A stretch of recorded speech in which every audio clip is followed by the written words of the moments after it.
So before we kind of dive into the topic of this first episode, first, Ligon, just how did you come to faith, and how did the Lord lead you into ministry? I grew up in a wonderful Christian home. Both my mom and my dad were strong believers. My dad was an elder in the local church. My mom served in music ministry in the church and volunteered in a variety of ways.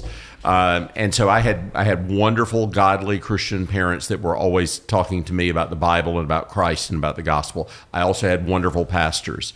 So my coming to faith in Christ was beautiful in the sense that a lot of people in my family and in my local church were part of bearing testimony to me, to Christ. I made a public profession of faith when I was about 10 years old, but my pastor was involved in that. My mom was a conversation partner with me probably for over a course of 4 years about that. And let me just say, on Mother's Day, 2024 Mother's Day, TGC published a tribute that you wrote about your mother, which was just incredibly edifying. I would encourage folks to look that up. She was an amazing a force person. Of nature.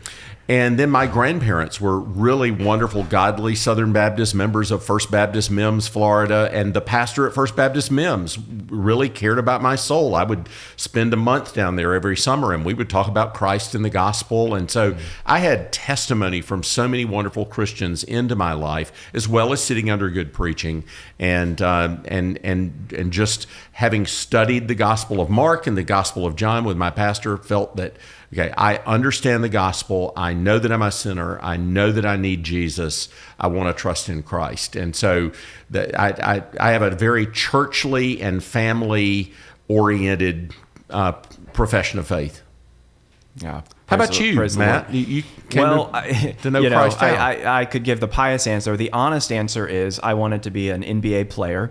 And then when I realized that was never going to happen, I wanted to be a Sports Center anchor. So growing up, ministry was not on my mind. Now, you played ball in high school? In high school, yes. Did you play in college at all? I was a practice player on the women's basketball team. Yeah. So that was the apex nephew of my... is doing that he's doing at that same Anderson thing. University. Yeah. He's a big, tall guy on his high school team, and he's a practice team for the women's basketball team. Yeah, I mean, they get high school players to simulate opposing defenses and such in practice. Yeah. But hey, I got a bunch of gear, got to play there in the stadium at James Madison University.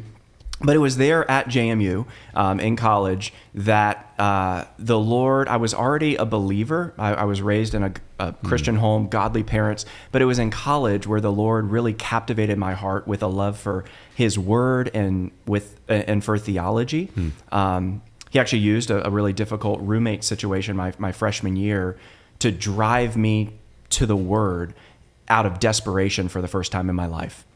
And it was while leading a Bible study of some underclassmen there in college that I quickly started to realize, hey, studying this book and preparing and actually teaching this book is the highlight of my week. I want to do this in some capacity for the rest of my life. That's right. I didn't know if that would be missions or pastoral ministry. I ended up going to serve in China for a couple years, but I sensed even while over there, that the Lord might be leading me toward pastoral ministry here in the States. And many years later, that's exactly what He's brought about. Right.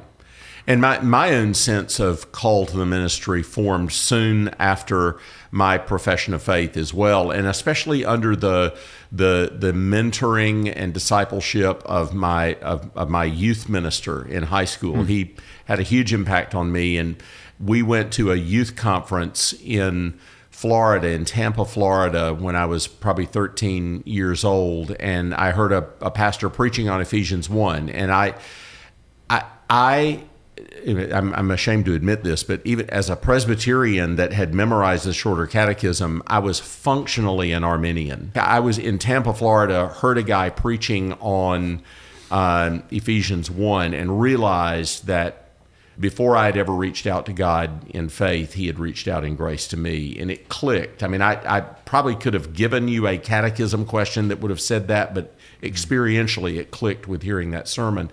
And really from that time on, I was headed to ministry because I had been so greatly helped by the ministry of my youth minister, the ministry of my pastors.